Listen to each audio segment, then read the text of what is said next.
Hi guys, welcome to the chat. Let me see if I can grab my microphone. Yes. How you guys doing? Can you hear me okay? Let me know if you can hear me. I know there's always something wrong with me when it comes to doing these live chats. So let me know if there's anything that looks a little weird to you today. So I'm under the weather, which is why I'm at home. Haven't been feeling really good. But I never want to kind of bail out on a live. I'm trying to get this where you can kind of see me. Okay. I never want to bail out on a live chat, so I always try to just put on my big girl pants and get it done and connect with all of you. So we're going to do that tonight. I think tonight's topic, before I recognize some of you who's already signed in, I think tonight's topic is really important. One of the reasons why is because I've gotten at least 60 emails over the past month that's asking me to focus on the abuse that you guys may have experienced, or the abuse that is often experienced in toxic and unhealthy families, and how that ends up impacting you as an adult. I've also gotten emails, which I'm going to kind of mix that into tonight's live chat, about why is it so difficult for that abusing family member, that abusing parent. I'm really going to zone in on parents again. But why is that abusing parent not able to admit that they've abused me? So we're going to jump into that in tonight's live chat. And I'm going to try to make it to 7:30 and then wrap up at exactly 7:30 so we can have a 30-minute live chat. So let me recognize some of you. Hello, UNA. I just saw you. Thank you so much for that. Hello. Welcome to the chat. Always glad to see you. Thank you so much, Church Jubilee. Okay, thank you for letting me know. Welcome to the chat as well. I always call you the ringleader because you're really good. You rally everybody. I love it so much. So thank you, Church Jubilee. And I think too, let me just make sure I'm not missing anybody here. I think on the last chat, let me see if I can pull it up. Hold on.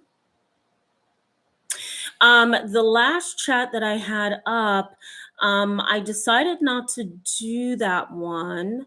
And I think Mel Kep was in that one.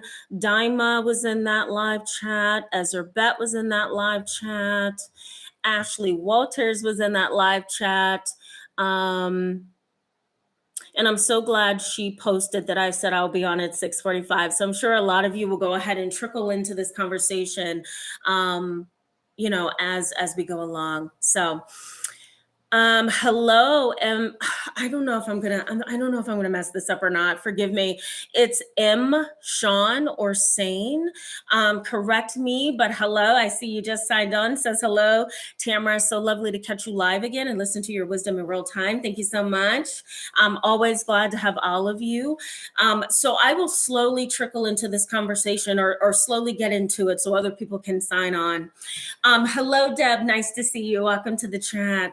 Hello, Ashley. Thank you so much. By the way, in the last chat, you told everyone that it would be 6:45 tonight. So thank you for that. Says, I'm here now. Chat only started 2 minutes ago. Yeah, absolutely. Which is why I try to delay a little bit, I always call you Ezerbet, and I know that's wrong. I know it's wrong. I feel wrong when I do it. So show me how to pronounce your name. But hello, welcome. Thank you for coming as well.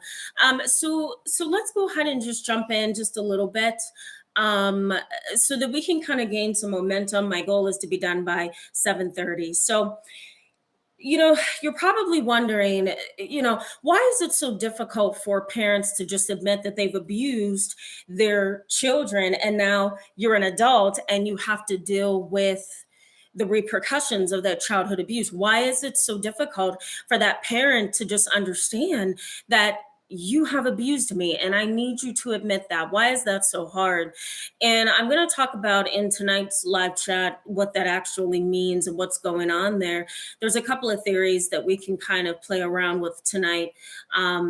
to help us kind of understand that parent's mindset.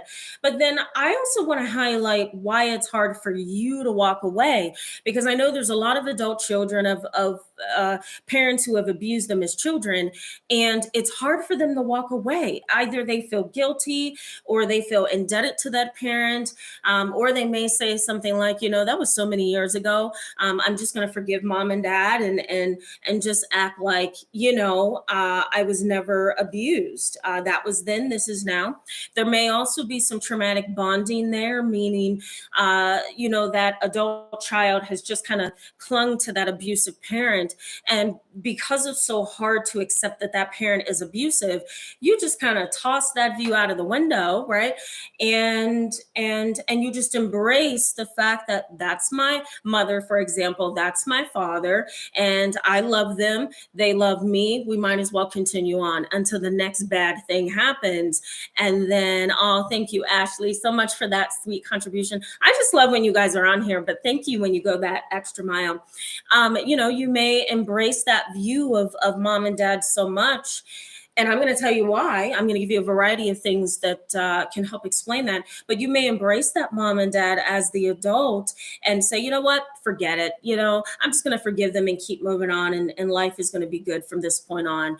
And so because of all those dynamics, we're talking about this tonight. I think that being an adult of a parent who has abused you, it doesn't really matter if it was in childhood that you were abused. You most likely will continue to be abused as you move along in your adult life. It's going to be in different ways, and the duration of that abuse that you will endure as an adult may be a little shorter, or maybe just kind of a little bit all over the place. But you're probably still going to be abused because the parent hasn't been able to admit what they've done, and they probably didn't get any help along the way as you were growing up. So the abusive tendencies and mindset and behaviors are still present within that parent. So let me highlight something here. So when you're thinking about childhood abuse and you're an adult trying to grapple with the idea that you have been abused, I think you need to focus on one important reality, that abuse is really often embedded in the family structure. It is embedded. And one of the reasons why it's embedded is because a family consists of a structure or a system, and that system kind of, it's kind of like a school bus full of kids, right? You get on that bus, and that school bus has a dynamic of its own, right? Whether those kids listen, or they fight each other every day, or they get on the bus driver's nerves, there's always a dynamic of some kind. And anybody who is introduced onto that school bus is probably going to end up adapting to that dynamic, whether it's a positive dynamic or a toxic one, And so a family is kind of structured in that same way. So childhood abuse, is often embedded in the emotional structure of the family. And so that is why it can be just a little easier for certain parents to abuse their children. And sometimes they remove their consciousness, their logistics, or their logic piece of who they are, I should say. They remove that from the equation. They know the abuse is wrong, but they do it anyway because they remove this and they operate just on this. And I can also throw in here, they operate on the dynamics of that family system. And abuse is often an embedded or built-in process of the family. I hope that makes sense. So that's why abuse can become this continual toxic thing within a family, even into your adulthood, if it's not dealt with, because it becomes embedded in the system of your family. And so that's the scary part, right? Let me make sure, guys, that I have everything. Hold on. I swear this happens to me every live chat. I might start embedding this into some of my videos. I think I keep you guys entertained in my live chat. So I always want to make sure there's nothing going to go wrong. Okay, so let me go back to the chat box, guys. And come on, don't you start. This is my charger for my computer. So let me push this back just a little bit. Let me go to the chat box and see what you guys are saying. And then I will go ahead and jump into why it's a little bit difficult for them to own up to what they've done. So we're going to get into that. Okay. Okay. So let me look here. So Deb says that it's so hard because with narcissistic personality disorder, that would wound their ego and they can't handle that. I walked away 7 years ago and they just keep showing me I made the right decision. Yeah, I think if you're dealing with an abuser, they're going to confirm. I just talked to a family about this the other day. You're living with an abuser, dealing with an abuser, they're going to confirm over and over and over again why they're unhealthy, why they abuse, right? Why they are toxic. They don't really recognize their toxicity. And that's why, again, child abuse or abuse by a parent is often embedded. It's become like a thread within the family, and it's a tightly how do you put it, a wound up thread or a tightly screwed in screw, we'll put it that way. And it's really hard to undo that screw because once abuse happens, there's more toxic behaviors over time that tends to build on top of that abuse. So it's just like this big old pile of mess, and it's hard to work through it. So you're right, Deb. They will prove to you over and over again why you walked away. They're unhealthy. The list goes on. Hello, Kyra Knows. Welcome to the chat. So glad to see you. Just so you guys know, I'm not feeling well, so I'm going to look different. I feel like I'm looking different today. I feel different today, and my voice is a little weird. So if you're detecting that, you're probably right that something's wrong with me today. I don't feel good. So I don't know. I got a virus from one of my kids. I hug all my kids that come to my office. That's probably not a smart thing to do, but I love kids. And so they're always hugging me or I'm always hugging them or something. And so I think they gave me the kiss of death. I don't know why kids pass on the worst germs ever. I don't know why. Hello, Kaylin Brown. Welcome to the chat. So glad to see you as well. Says, I feel I will eventually have to cut mine off. Yeah, you may have to. Now, I don't want to give the impression that I'm saying, hey, cut your abusive family off and keep moving and act like they don't exist. But as I'm going to show you in a little bit, they can't own up to the abuse that they've caused and the abuse that they have done towards you, because there are a variety of things going on. And I'm going to touch on that in a minute here. But it's really hard for them to own up. They're just not where they should be, Okay, let me keep going, guys. Hello, Amanda Ruckman. Welcome to the chat. Says, I'm taking care of my mom. She's sick. Oh, my God. And I don't know if this is your situation, Amanda.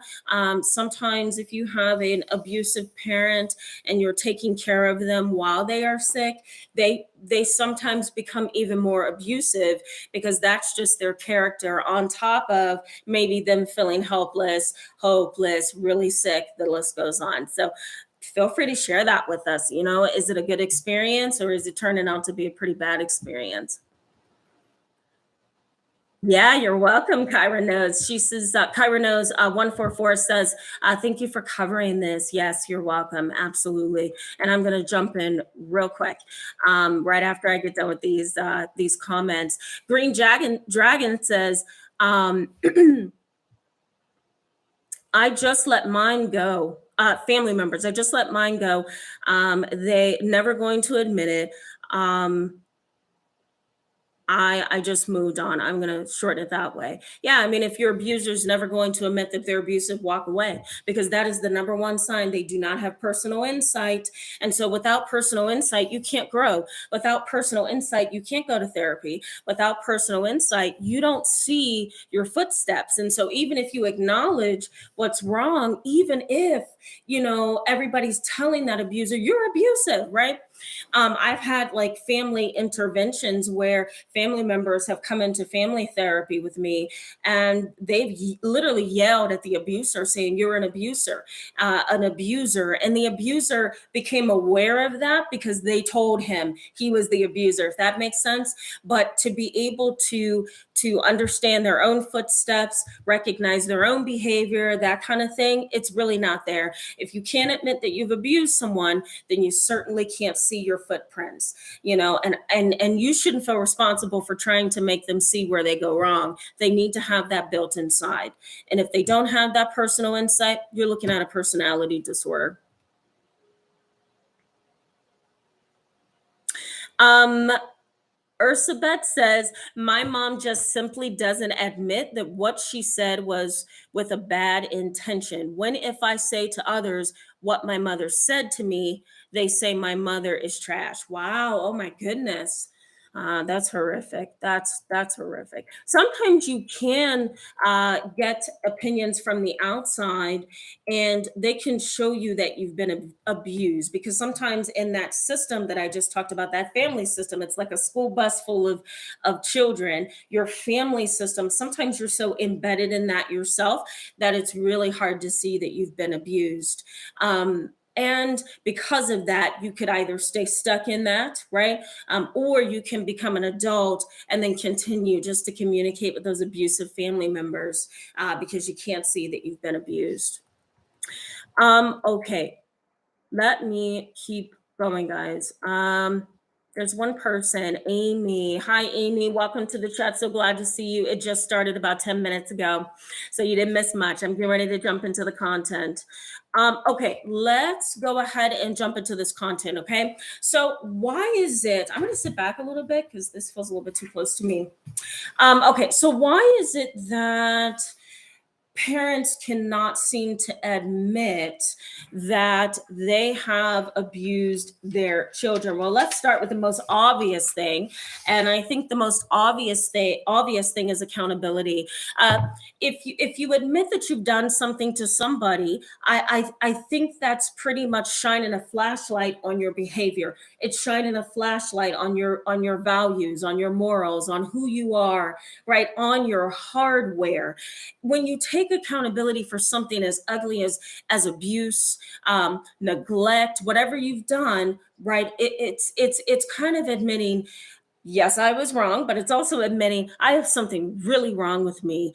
And so it's hard for the abusing parent to admit, to take responsibility for, to show some accountability, and to admit that they have been abusive to their children. They don't want that kind of image, because really the reality for abusive parents is this, that they have constructed reality around a false identity.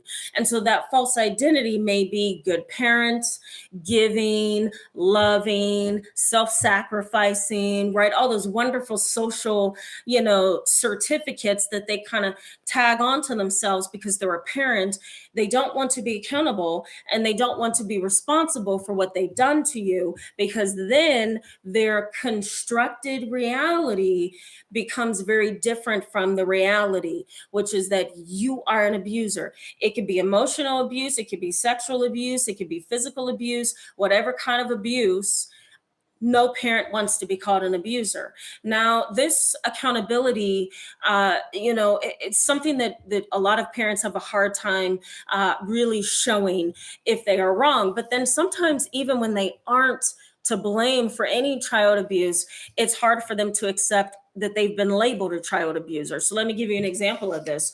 My colleague just had to report report a parent for sexual child abuse. And, the adopted parents had a really hard time accepting that they were going to be a part of the Child Protective Services agency investigation.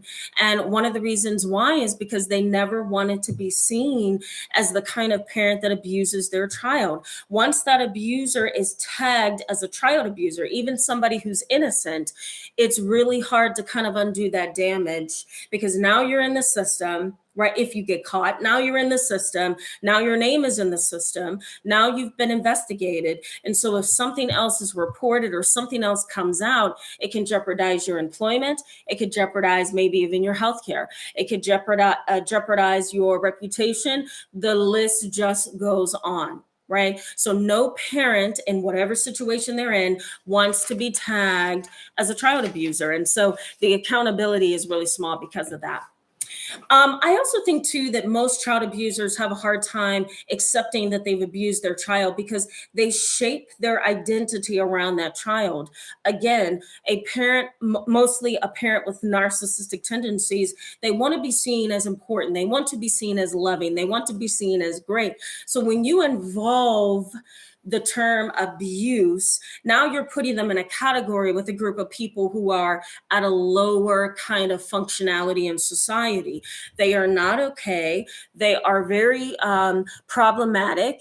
They are mostly uneducated. They are unloving, uncaring, and the list goes on, right? No parent wants to be associated with that. So when you say child abuser, or you go to your parent and say, you abused me all my childhood, the first thing they think of are those child abusers that are in jail, the ones who are really at a lower, level. They're not very knowledgeable. They're not very responsible. They don't want to be associated with that. They shape their identity around you as their child. And maybe it was a false identity that they shaped, but nevertheless, they shaped an identity around you. And so when you turn around and say, you abused me, then it disrupts what they've created.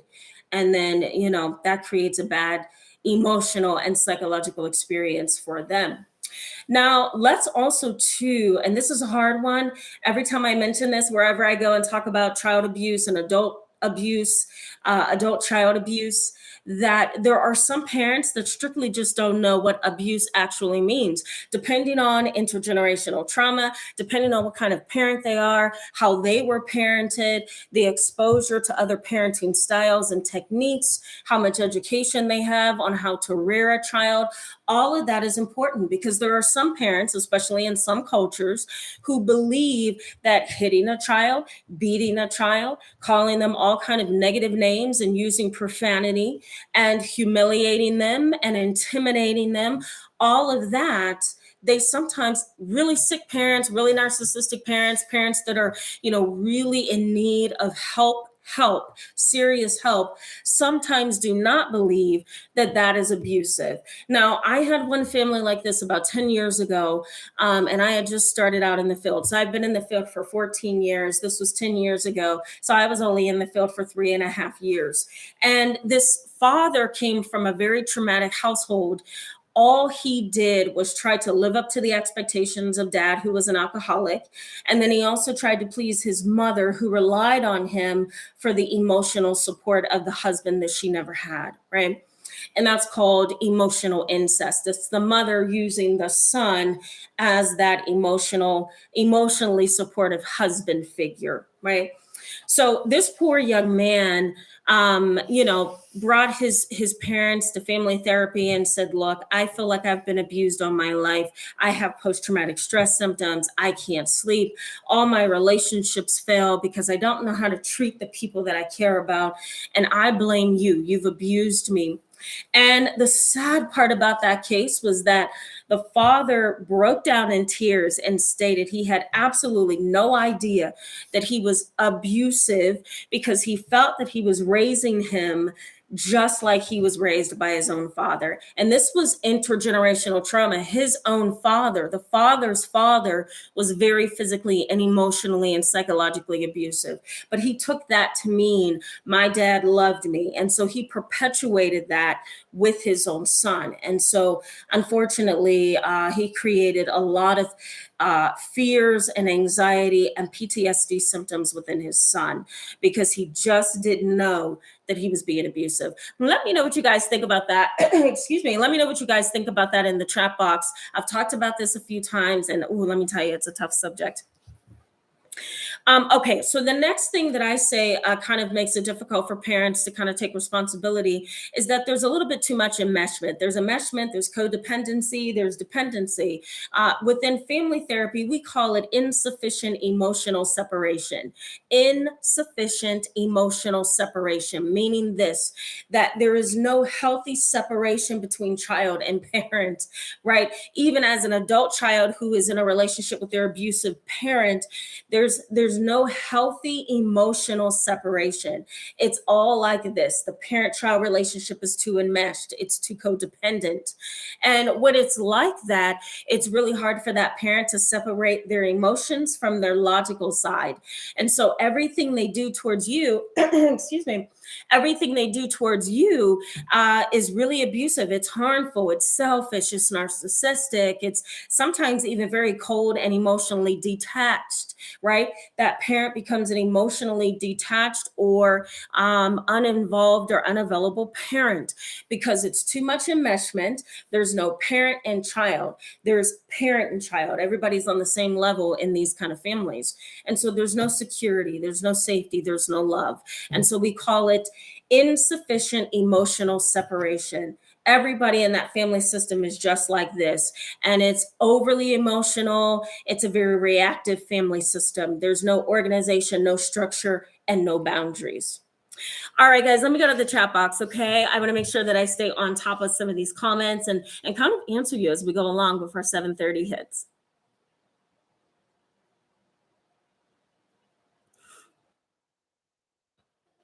All right. Caitlin Brown says, my narc dad raged at me recently about a normal situation that caused him a narc injury. Yeah, if you guys are familiar with a narc injury, basically what that is it's a part of that narcissistic parent or narcissistic individual that has become wounded because you have brought something out into the light that they don't want you to bring out, you know? Let's say, for example, you're in family therapy with your father who's a narcissist. He doesn't want to believe that he's a narcissist, right? So you might say something like, don't try to look a certain way in front of this therapist. Just be who you are because you're phony. You're ingenuine, you're phony, you are cold and cruel to me, you don't love me as your daughter, and you don't seem to care about anybody else but yourself. That can cause a narcissistic injury. It can cause that narcissist to feel that you have cut them with some very sharp words. And so they can either hold that inside and become passive aggressive, or they can become very reactive and just completely blow up on you after that session, you know? So that's an example of a narcissistic injury. So Caitlin Brown is saying, my narc dad, had a narcissistic injury. She says, I just was silent looking at him and glad I graduated college in May, or glad that I graduate college in May. Congratulations. Good for you, Caitlin. Says, I'm never going back home ever again. The saddest thing that you ever want to say as an adult about your parent, that you never want to go home ever again. That says a lot about the family system for sure. Very sorry to hear about that, Caitlin. You may find over time that you become so strong within your own identity, within who you have become as a woman, as a person, that you can maybe look back at your dad maybe after 6 years, right, of not talking to him or putting distance between the two of you, and go back and you're just fine. But right now it sounds like there's a lot of open wounds and not enough love, security, and understanding with your father in terms of him not showing that to you. That's horrible. Okay, let's keep going. Oh, thank you so much, Kyra Knows 144. Yeah, I don't know why I keep getting sick. I think it's just stress. Last year I had what was it? Not strep throat. It was what's that medical condition when you can't talk? Laryngitis. Laryngitis. And I couldn't speak. I had absolutely no voice. It was terrifying. Oh, thank you, Deb. I appreciate that. So sorry to hear that you're sick as well. Thank you so much. Um, Yeah, good for you. Deb said she hugged two people this past week, but she was still wearing a mask. I really don't blame you. Excuse me, guys. I really do not blame you. Um, it's just hard to do that with kids. Okay, this is, oh, jeez, I want to mess this up as well. This is Am Est Woman. So sorry if I messed that up. I feel like I did. Says many people I know have COVID right now. Worth testing still. It's funny. I was just thinking to myself, I'm wondering why you look a little bit different. Yeah, I do look different because I don't feel good. I do not feel good. But thank you so much. I would definitely get some rest. Okay, let me keep going, guys. I want to make sure I get your comments specifically about the video here. Hit the wrong button. Hit the wrong button. Again, hello, Paige. I think it's Matodi. Welcome to the chat. Glad to see you.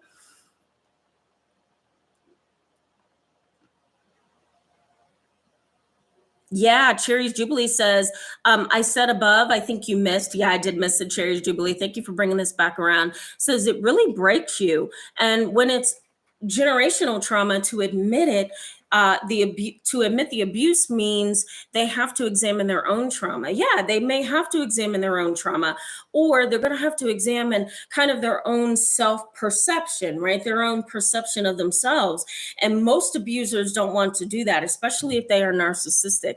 They don't want a narcissistic injury, so to speak. So to acknowledge that abuse, you're right, Cherry Jubilee, it causes them to have to go within and look at themselves. And they don't, or they can't do that. They don't want to do that, or they can't do that.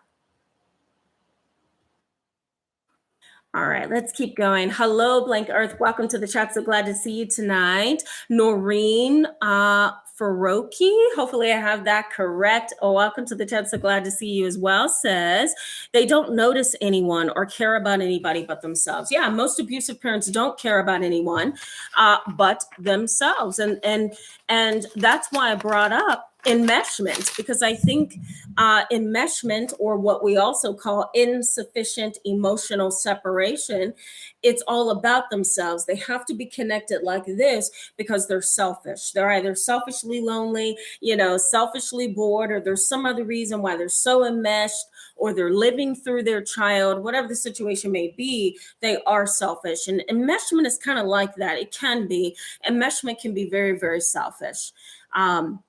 And unfortunately, there's a lot of families that are struggling with enmeshment. Blank Earth says, I've had people on Discord ask me, who are you and why should they love and care for you? It drives me crazy wondering if it was me or just them and their lack of unconditional love or regard. That is the hard part for sure, Blank Earth. I think I said your name wrong earlier. I apologize. But I think that's something worth examining, and maybe for all of you, is it just me, or or are they really abusive parents? I am of the belief that it isn't the child who's to blame or the problem. It's often the parents. The parents decided to have children. They brought you into the world.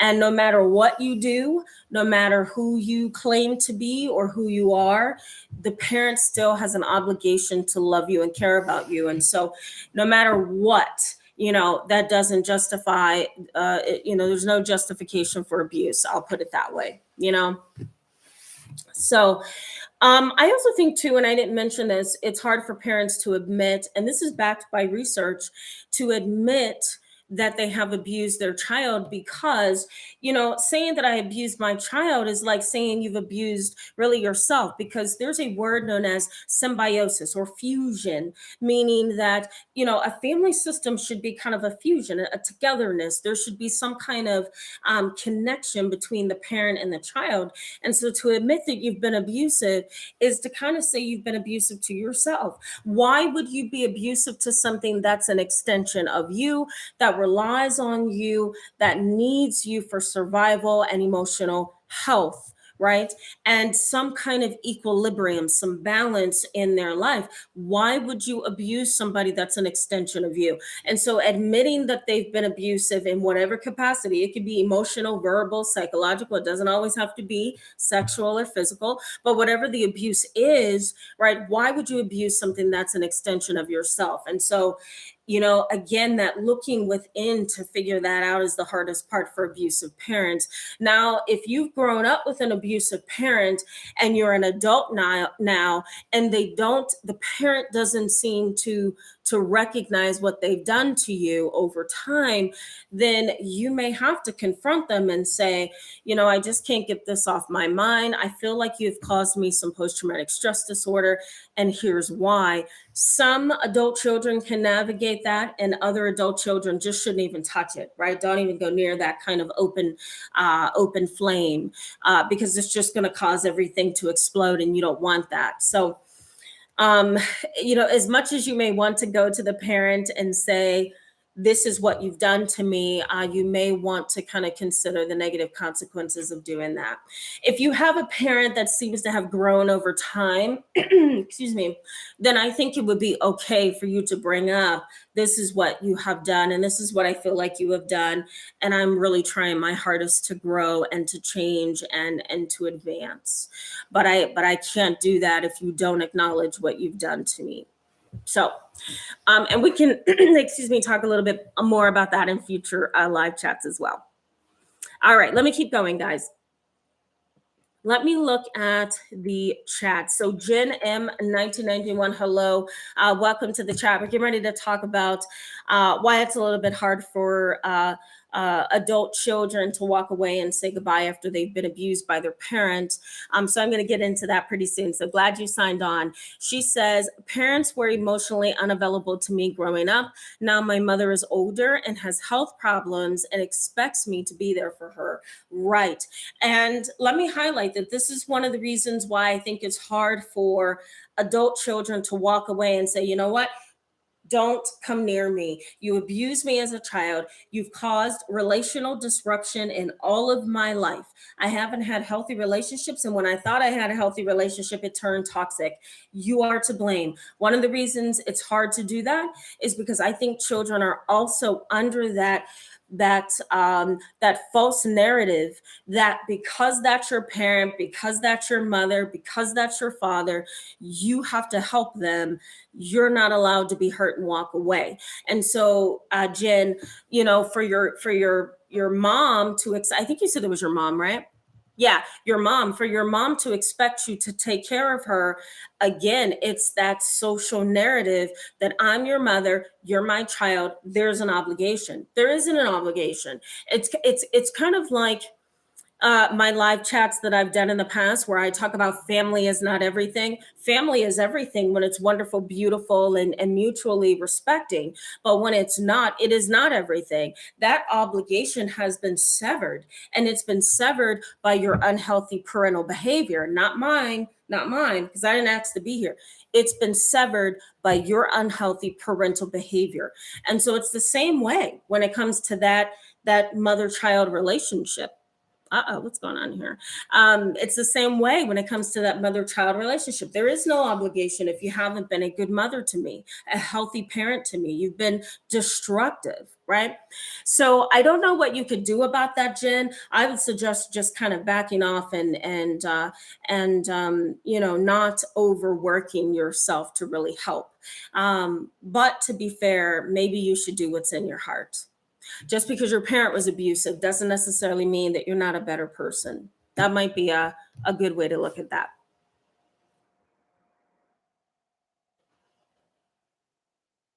All right, let's keep going, guys. Jen, you made a comment later on. This is Jen M 1991. I'm going to mention this really briefly.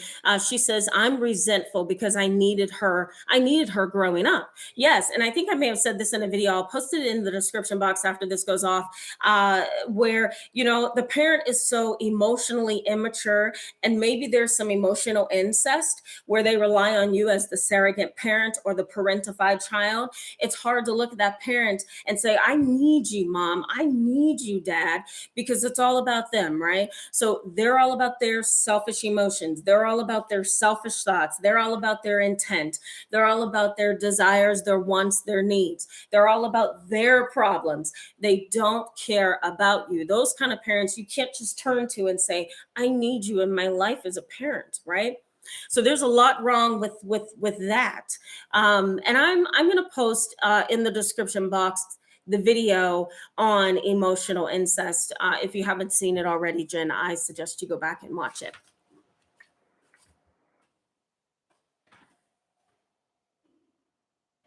Yeah, Caitlin Brown says the emotional incest sounds like something within my family dynamic. Yeah, absolutely. Yeah, and it very well could be. I think a lot of people, including my own mother, hates that word emotional incest, just because of the connotations of the word sexual incest. But the reality of emotional incest is this: that now you're pulling on me emotionally and psychologically to give you a certain level of attentiveness and a certain level of love and affection and a certain level of investment that I'm not to give you as the child. And so you may see emotional incest within sessions if you go into therapy as well, with this parent, right? They cry and they lean on you and they want your approval and try to get validation from you, and the list goes on. So emotional incest, excuse me, could really be difficult to identify, Caitlin, within the family dynamic. But if it feels like something that may be happening in the dynamic, it very well could be. I think culture also has a lot to do with emotional incest. Some cultures believe that the closer you are, and the many hats that you can wear, the better the family system is. And that's a sad reality. We may get into that at some point. So, why is it hard for you to walk away? Well, let me highlight something that I mentioned briefly a couple minutes ago. One reason, and research supports this as being a really big reason, is because of social influence. We live in a society that says parents are everything. You're supposed to respect, if I can get it out, your mom, your dad, even if you are religious and you believe in scripture and you believe in the Bible and you believe in the word of God. In scripture, there are scriptures in the Bible that says, honor thy mother and thy father, and thy days will be many, right? And so it's kind of everywhere you turn, left and right. Honor your mother and father, respect your mother and father. And there's also this automatic bias by society that all parents are good, right? No parent is out to harm their child, and they wouldn't do it intentionally. And the reality to all of what I just said is that it varies depending on the family dynamic, history of trauma, the relationship between the parent and the child. It all depends. We can't automatically assume that a parent is a good parent because they're labeled a parent.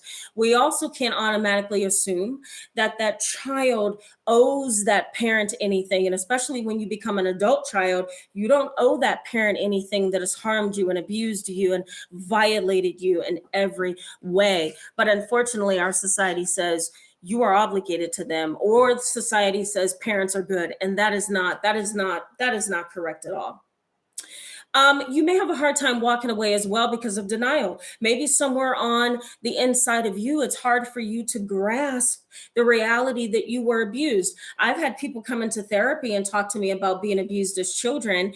And even in our conversation, they break down and cry, or they may really put up a barrier to me, or leave the session very angry and not talk to me for weeks because they're upset that I pointed out that they were abused. It's hard to accept when you are told you were abused. It's I think it's a little less sharp, and it's a little less harmful when you can kind of tell yourself, I think I was abused, or I wonder if my dad did this to me, right? You could do all of that within your person, within yourself. But when somebody else looks at you and says, you were abused, it has a very different connotation. And so sometimes it's hard to walk away. It's hard to try to get that respect that you deserve as an adult child because there may be some denial there. I think there's also there's this tug of war between individuality and togetherness. Individuality and togetherness. Individuality says this: that I have my own virtues, my own values, my own morals, and my own way of seeing life and thinking. And after I have processed the parent child relationship, I have concluded that you have abused me. And now I'm an adult, and that child abuse that you put me through has affected my adulthood. That's your individuality. And you may arrive at a very healthy conclusion and stand on that and feel really good about it. But then let's say you get back around that abusing parent again. Now there's a togetherness dynamic. And now you're like this again because maybe there's a funeral. Maybe it's a holiday. Maybe you're having a baby. Maybe you're getting married, right? There's an occasion that kind of brings you together.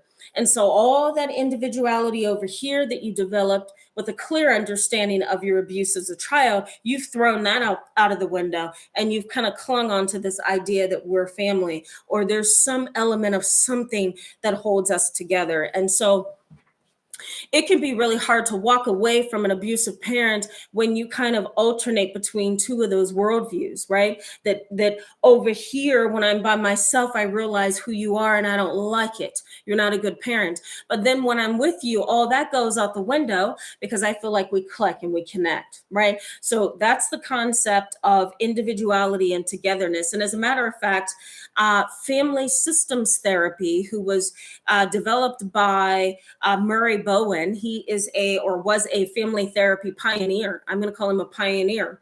And he came up with the whole idea that families operate like a system, like a system that has to run smoothly by everybody cooperating and getting along. So he came up with the theory and the idea of individuality versus togetherness. It's a little bit difficult to figure out where you belong when you have been abused, because again, that dynamic between you and that parent may bring you back together in such a way that you toss out the window that you were ever abused. Okay, let's pause here, guys. Let me see what you guys are seeing here in the chat box. Hello, Dragon Man Assassin. Happy. I was going to say happy Saturday. Happy Friday to you. I really need to go to bed, get some tea or something. I'm so off tonight. I apologize, guys. Liberty Can. Hello, welcome to the chat. Glad to see you. Thank you so much for that. I hope that I get better soon. It's a little bit hard to think when when you don't hear yourself. That's how like clogged up I feel. Paige Matodi, I hope I'm saying that right, Paige, says both my parents were abused themselves, belt whippings and more, and they never accepted that as abuse. Like what you said, only less than people are abused or abusers. When they do it, it's fair punishment. Oh, I see what you mean. I'm sorry. I may have read that a little choppy. So your parents don't believe that getting belt whippings or whoopings was abuse, but sometimes it is. And I'm not a proponent. I'm not a supporter of corporal punishment. I don't like it. I don't think kids need to be beat to be told how to act. And maybe some of you would disagree with that. I respect that. But for me, I'm not okay with it. And I couldn't live with myself, right? If I had a child and I used corporal punishment, and then the next minute I'm hugging them and smiling and acting like everything is okay. Like I just couldn't do it that way. Sometimes corporal punishment or beatings or swatting or whatever you want to call it, it can sometimes cross the line into abuse. And so parents who say, I'm just using this as discipline, doesn't understand that sometimes, depending on how fed up you feel at the moment, how tired you are from maybe a long day of work, how angry you are because the child made you angry, how irritable you have felt all week because maybe something went wrong on your job, you take all of that frustration and you throw it into those whoopings or whippings or whatever you want to call it, swatting moments that you give your children. And so I do not like corporal punishment. I think it's very broad, and it allows that parent to sort of cross that line into abuse. And how do you know that that line has even been crossed? And so there's this whole clinical psychology debate about this, But Paige, to go back to what you were saying, it doesn't shock me that both of your parents don't see that maybe there was something wrong with that.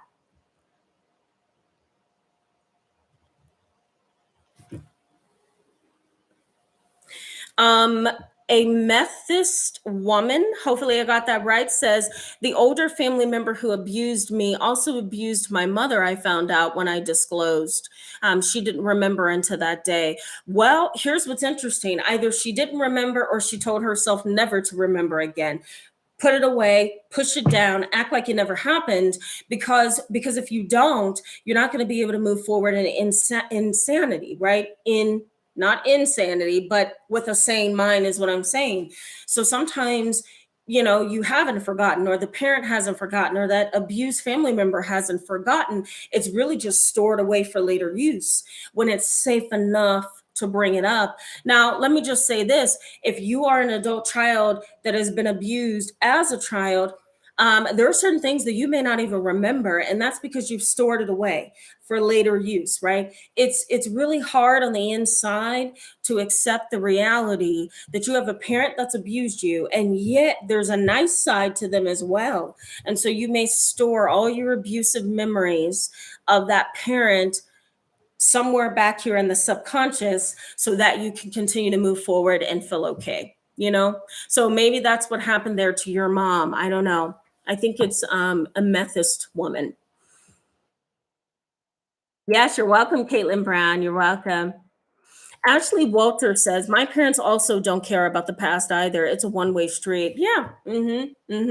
I'm sure you've seen those parents who say, I'm not interested in what I did to you as a child. Let's just keep things now. That was then, this is now. And when parents do that, I'm like, "Oh my God, don't do that." Like, this is now for you because maybe you don't want to look at something, maybe you don't want to be reminded of the things that you've done that's wrong. But the adult child needs to go back and pull that up, right? Because it was you that experienced it, not the parent. So I hate when parents say things like, "That was then, this is now," or they may say something like, "I did it for your own good." Well, I don't know if that's always truth. So it's really tricky depending on what that abusive parent says. It's just these kind of parents are difficult because they do try to justify why they've used corporal punishment, and that's not good. That's not good. All right, guys, I'm still looking. I'm still looking.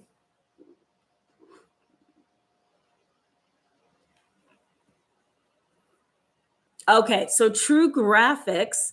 Hello, welcome to the chat, by the way. We're going to sign off in a little bit here. I have some more content and then we're going to sign off. But this person says, "I had a drug addict mother who waited until I got home to say goodbye and then shout herself after."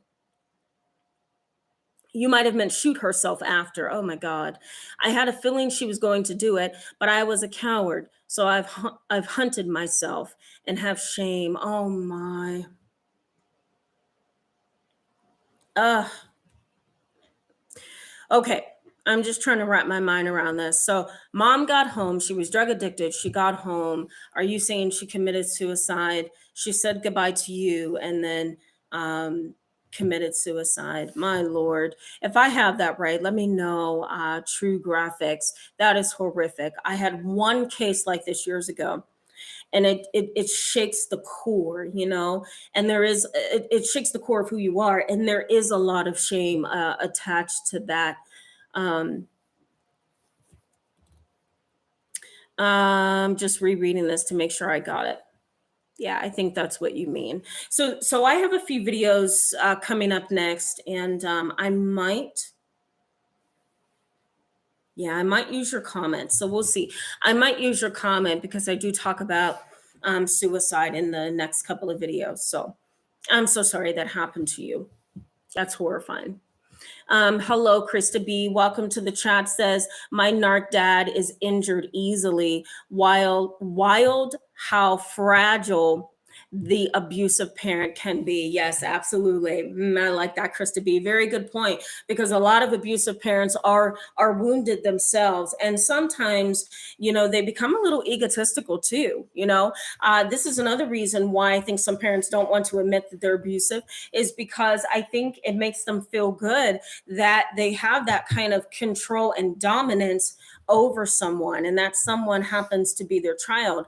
And if you're dealing with a narcissistic parent, they really love that dominance they have over you, to tell you what to do, to spank you if they want to spank you, to sexually abuse you if they want to. You're like a prize to them rather than a child with feelings and a mind that deserves equal love and affection. There are some parents just like that. Butterfly 369, hello, welcome to the chat. I just saw you. Oh, I'm glad this is good. Thank you for saying that. When you guys put that the live chat is good, Awesome. Thank you so much for that. Because sometimes I'm so in here with what I have to say to you next and give you knowledge, and I'm sick today. So I'm like, I don't know how I'm looking, how I'm sounding, so for you guys to kind of give me feedback, that's very helpful. So thank you for that. Butterfly 3, 6, and 9. I appreciate that. I'm very glad that this is helpful. All right, let's get back into the content. I see some of you guys have signed on, some new people, so I want to recognize you in the next couple of minutes here. But let me get back into the content. So we're talking about why it's a little bit difficult.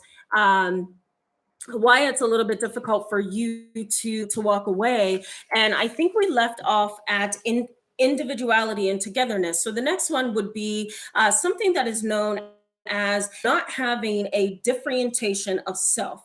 I'm going to explain it. So let me repeat that. Not having a differentiation of self makes it difficult for you to say, okay, my parents abused me as a child. I'm walking away from this parent because I don't like what they've done to me growing up, right? Differentiation of self is this, that you have the ability to pull away from your family and kind of develop your own individuality over there. You don't have the same beliefs as your parent. You don't have the same political beliefs or affiliations. You don't even have the same desires or interests, wants, or needs. Everything about you is different. You've developed an individual outside of that abusing parent. So differentiation of self says, I run my life based on my own values, and I have nothing to do with your abusive theories, ideas, behaviors, nothing. You are over there to me, and I am over here rebuilding my identity, my life, my mind, my health. The list goes on, So differentiation of self does not exist in your life at all times when you have been abused by a parent. And so because of that, you don't really have much to pull from out of your self identity to say, I've been abused. And I'm not going to tolerate a parent that has done that to me. My life has been altered and destroyed because of it. And so when you don't have that individuation or that individual space or that differentiation of self, however you want to say it, it's really hard to walk away. So you may find that you just stick around because it's easier. And, you don't really know which way you should be going sometimes. I also think too that when you have been beat down by an abusive parent, it's really difficult to kind of act upon your own value system, your own theories, and kind of your own virtues. It's hard to act on that when you've been so beat down. It's almost like a form of learned helplessness. Martin Seligman was a psychologist. He came up with the term learned helplessness. I do a lot of videos on this channel about that. I'm going to post it for you in the description box when this goes off. But learned helplessness is this idea that you've been so battered and so abused over and over and over with the same outcome, right? That outcome could be you never escape. Anything you've ever tried to do to get away or to get help always backfired. An example might be you run to your teacher as a child, tell your teacher you've been abused. What does the teacher have to do as a mandated reporter? They have to pick up that telephone and call CYF, Child Protective Services, or Children, Youth, and Families, which is here where I live. But that teacher has to pick up that phone, call Child Protective Services, and report that household or that family. And then your whole life can get flipped upside down because of that. So let's say you've tried to get out, you've tried to run, you've tried to get help, but every attempt ended with a very bad consequence. What happens because of that? You develop what's called learned helplessness. And so when you can't get out or you can't act upon any of your virtues or your values or your belief systems or whatever you hold dear to you, right? You can't make decisions based on who you are as a person. That most likely is because of learned helplessness. You've been beat down so much that it makes it really difficult for you to stand upon what you know is right. That is why a lot of people who are in abusive relationships stay in them, right? Because they start building this false narrative of, he loves me, he would never do this to me if he didn't love me, or sometimes he gets mad and he goes off the handle, but he's generally a nice person. Those are all excuses, right? Oh, he had a bad day. He lost his job. He's been a little sick lately since COVID. He's been a little irritable. Excuses, excuses, right? One of the reasons why some women cannot get out of abusive situations is because of learned helplessness. And so the same is true for you as an adult child of a parent who's abusive. I also think too, when you've grown up in a household where there's a lot of emotional reactivity, nobody sits down and has conversations, nobody sits down and explores anything. You've never really intellectualized your situation, meaning you've never really fully thought about it, processed it, wrote it down and thought it through, picked and pulled it apart, flipped it this way and that way and this way. When you don't have that ability to do that, and to look at your parent and kind of question how they've raised you, because of emotional reactivity in your life. Maybe all you guys do is argue and scream and react, right? It's a little bit hard to walk away. It's hard to walk away. Why would you walk away when, you're kind of used to this pattern of emotional reactivity? Some people feel like I'm used to it now. Might as well keep fighting with my family. It's something we do. It's what we do, is what I had a client tell me a couple weeks ago. Sometimes you can get so sucked into that toxicity, you can't get out.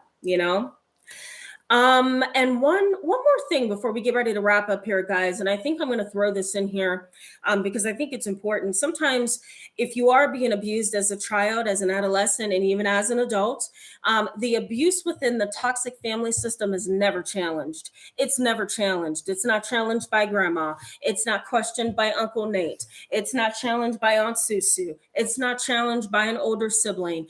Everybody kind of turns a blind eye to the abuse and acts like they don't see it. It is not challenged. And so when the abuse in your family is not challenged, questioned, right, wondered about, then why should you walk away? Like, nobody's really validating your experience. And so that can make it difficult for you to walk away from the abusive parent as well. All right, let me go back to the chat box, guys. Then we're going to wrap up. I never made it 7:30. We're at 7:40, 7:50 now. I got to get better with this time management thing, guys. Ashley Walter says, I have two children that is in the custody of my mother and the father of one. Basically, my mother allows me to see one, not the other. Haven't seen my son in 5 years. Oh my. And let me just say, that's hard on the child, right? I don't have the specifics of your case, but that's hard on the child not to see mom, for so many years, and only maybe see mom every now and then. It's so disruptive. So it's very, very sad. I'm sorry to hear that that's the way things have gone. Hi, V. Welcome to the chat. I see you signed on. Welcome. Glad to see you. Says hello, Tamara, and everyone. Sorry to hear that you're not feeling the best, Tamara. Thank you so much. Thank you for still being here. I hope you feel much better soon and take time, care, and have a good weekend. Oh, that was so lovely. Thank you, V. I really, really appreciate that. I'm going to go grab some tea after this. Okay. Green Dragon says, is this why I agree for my mother after 13 years? Why I grieve for my mother after 13 years because she held everything together and she was so cool about everything? Most likely, yes. Yeah, I think so. And you may also want to question this. Am I grieving the loss of something I never had? Or am I grieving what could have been? And I used to ask my mom both of those questions because while I love my grandmother dearly, and I miss her so much. She died in 2020 unexpectedly. She was the strongest woman I'd ever seen at 78 years of age. She was just so strong. And I thought she's going to live till she's about 160. That's how strong this lady is. And she passed away after she had sepsis and pneumonia, and then her kidneys failed, and the list goes on, So, but I love my grandmother. We all love her in my family. But unfortunately, there was a time where my grandmother struggled with alcoholism, and she was neglectful and slightly abusive to my mom. And I say slightly because I don't think she intended to be. She was just really struggling with alcoholism at the time. And I used to ask my mom would cry over certain things, like, she would cry because my grandmother wasn't being kind, or, she invited my grandmother over for Christmas and she decided not to be bothered with my mom that Christmas for some reason. So as you can kind of hear, there was a little bit of friction between my mother and her mother. But I used to ask my mom one or two things. I'll say two things. I used to ask my mom, are you crying, mom, and grieving because you're grieving and crying over something you wish you had, which is a loving, caring mother? Or are you crying and grieving over something that you never had? You know, so you kind of want to ask yourself that and kind of go within. But Green Dragon, I think maybe that was a wonderful question. It was a wonderful question, and that's probably the answer. The answer is probably yes. Deb says, I know for sure I wasn't the problem. I was compliant, agreeable, empathic, and in enormous emotional pain. I hope they can't admit. I hope they can't admit their abuse because they will feel enormous guilt. I think that's what you're trying to say. Or maybe I misread that, but I get you, Deb. I get you for sure. Yeah. hmm And some children aren't the problem. Some children are not the problem at all. It's the parent. It's the parent. I see it all the time. Valerie Montes Johnson, hello, welcome to the chat. So glad to see you as well. I don't remember seeing you, so welcome to the chat. Says, my mother was extremely abusive, terrorized me, and was determined to drive me insane so she could obtain custody of my son for money. She's been deceased for 8 years now, and I am just now healing. Oh my, that's a really horrible scenario or series of events. And I'm sure it was shocking and maybe even traumatizing to you. That's horrible. I'm sorry to hear that. It doesn't matter how many families I talk to or how many people I talk to. I'm always sorry for every individual that has a bad experience because if you've listened to people's bad experiences for so many years, you're kind of like, oh my God, there can't be anything worse that can happen. And it always is, right? There's always something that tops something. And at least for we therapists, I'm sure if there's a therapist watching, you know what I'm talking about. Okay, I'm going to keep going. Hello, Libby. Welcome to the chat. So glad to see you. I don't remember seeing you either, so welcome. Says, I realized I have been gaslighting myself by saying, well, my parents, did feed me and provide me with food. I think that helped me deal with the narcissistic abuse. This is also confusing. Yes, it is very confusing. I'm so glad you pointed that out because it is confusing, right? It's like, okay, my parents on one side did take care of me, but then over here they abused me as well. So how do I marry those two things? We can call that cognitive dissonance, right? It's hard to marry those two concepts that they had me and they fed me and they clothed me, but then they also abused me. So it's hard to connect those two things. And so I'm just going to drop the negative thing and uphold the thing that's positive. Well, at least they fed me, at least they clothed me. So we could call that trauma bonding or traumatic bonding, or we can also call that cognitive dissonance, right? You kind of put space between you and that idea that doesn't make sense to you. It makes it a little easier for you to kind of explain away, you know? All right, guys, I'm going to keep going here. I just want to check on your most recent comments. Liberty Can says some people just shouldn't be parents. They give more effort in choosing a car or building retirement than actual parenting. It's craziness. All along, verbalize how they know everything. Sick. Oof. Liberty Can, I'm laughing and I'm like, I'm responding this way because I can't agree more. I agree. Some people do put more energy into buying a car, more energy in working a good job, more energy in building their own life than they do supporting and raising their own children. It's very selfish. And that's abusive in and of itself. Knowledge is power. Hello, welcome to the chat. Glad to see you. I don't remember seeing you before either, so welcome. Says, yep, it's so sick. Yes, it is. It is. It is. There's another way to look at that. Yes, yes. Knowledge is power says, please keep making content. Yes, absolutely. I will. I will. Thank you so much for that. I appreciate that. Jacob Taylor, hello. Welcome to the chat. So glad to see you, says Tamara. That was a great monologue. Thank you. I'm so glad it was helpful. So helpful. I'm glad it was helpful. So thank you, is what I'm trying to say. Hello, Stephanie E. Welcome to the chat. Says, thank you so much for having this discussion. It was very validating. Yes, you're welcome. You're welcome. I'm getting ready to sign off, guys. Darren Howard, hello. Welcome to the chat. I don't remember seeing you, so welcome. Says, one time my parents, who I'm currently in C with, okay, one thing you're going to learn about me is either something goes way over my head and I have to come back and correct it, or you guys use acronyms or like short language, and I'm like, I'm not sure I get this. So I'm just going to say, let's say this. One time, my parents, who I'm currently in C with, sent a PL over to the house. That's next level of abuse. Do you mean like a private investigator? Is that what PL is? Or are you saying people? Oh, Darren, it's not you. It's not you. It's me. Okay. And then I'm sick. So my brain is like off. Okay. So it's probably not you. It's me.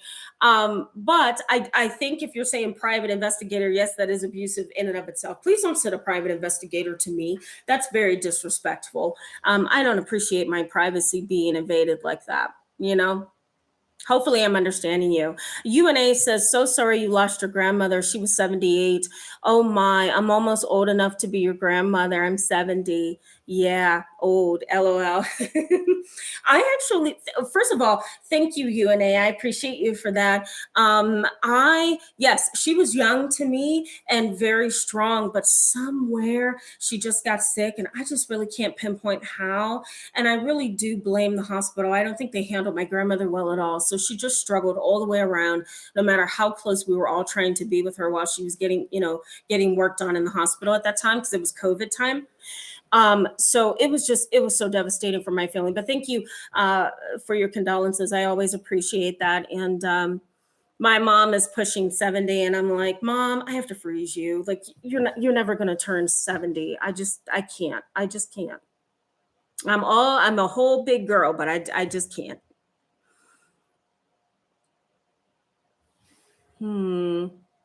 Cherry's Jubilee says,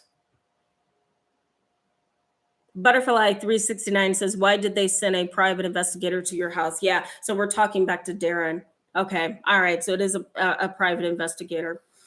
Cherry's Jubilee says, I love my grandmother. She is 92, and her narc husband is dead. Her abusive mother died at 99, and she thought she broke the cycle. Wow. I don't know, Cherry's Jubilee. I don't think she did. No. Sometimes it's hard to tell that you've married a narcissist until you're deep into it, and then you feel, after all of that wonderful emotional stimulation of being in love and being happy and being able to call him honey, or being able to call your wife my sweetie or whatever, and after saying all your vows and whatever, after all that honeymoon period is over, you sit there and you say something feels off.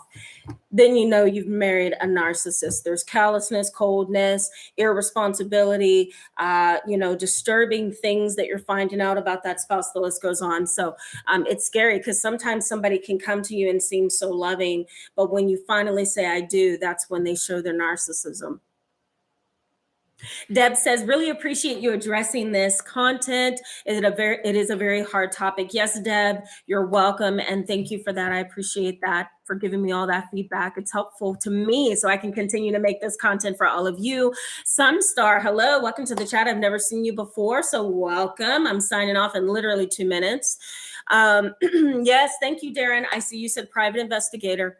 Thank you. And no contact. Thank you, Cherry's Jubilee. That's what NC was. Oh, yeah. Okay. MB, hello, welcome to the chat. So glad to see you. Says, my younger sibling, who I protected from my parents, believed the scapegoating, that I'm the protector, that I'm the problem, hurts my heart, because I wanted a protector and I was that for him. Wish we could be closer. Oh my, I'm so sorry. Look at it this way. It's triangulation. So the victim is really you, right? The parent is probably the persecutor, because there's 3 roles. There's the victim, the persecutor, and the rescuer. And Excuse me, guys. And it sounds like this is a triangle between you and your parents, and now your brother has been sucked into that toxic mentality. And unfortunately, he's now turned against you, it sounds like. Maybe somewhere along the road, he'll kind of unwind from that triangle. He may be a little bit, confused, you know? All right, so I'm gonna sign off, guys. I Cherry's Jubilee grandma knew what I was going on and didn't have to tell her. Yeah, that's Cherry's Jubilee having a conversation about her grandma. Blank Earth says the rumination just doesn't stop, and the cognitive dissonance is just something I can't seem to get over. Though I take it that's probably normal, very normal, very normal. And I'm actually going to come back with a video, probably another live chat. We'll see. I have to figure out which one I want to do. That's going to highlight some of the patterns of adult children who have been abused as children. So stay tuned, especially Blank Earth, because having that rumination, those obsessive thoughts over and over, and also kind of experiencing that cognitive dissonance, that inability to accept the truth, right, and upholding that false lie, that's cognitive dissonance. All of that is symptomatic. It's a symptom of having abusive parents. It's how the brain has learned to survive. We're going to get to that in another video, so stay tuned. All right. Thank you so much, Cherry's Jubilee, for that. Says, love you all. Tam fam is the best. Yes, I agree. And as a matter of fact, I'm just going to give props to you, Cherry's Jubilee. You started I think you started, if I'm wrong, correct me, but I think you started the whole Tam fam thing. And I love it so much. So thank you. And here's an interesting fact, Cherry's Jubilee. My mom, my brothers, my family, they all call me Tam. So I love what you created here in terms of naming things. And it just seems like a really catchy way to say to everybody on the channel, we're all connected. So thank you for that, Cherry's Jubilee. I'm just going to give you props for that one because I like it a lot. Yes, you're welcome, Darren Howard. You're welcome. And thank you so much. Valerie says, thanks so much. Hope you feel better. Thank you. Michelle Williams just signed on. Welcome to the chat. So glad to see you. Says, I am so glad I am here. I have parents who you can't tell nothing. Think they are all right. I'm trying not to step away from them for good. Yeah, I mean, parents like that, it's a little bit difficult.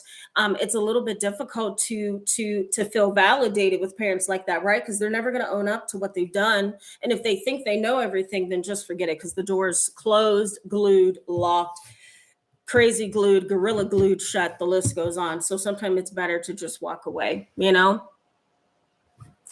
Okay, guys, I could just stay on here with you forever, but thank you so much for coming to the live chat. Hopefully I'll feel better, look better, sound better next week. We're going to dive in live into some really interesting stuff coming up. So stay tuned for that. Have a wonderful weekend. Love you so much. I will see you in a video, hopefully on Sunday. I'll see you then. Good night, everyone. Have a good weekend. Bye.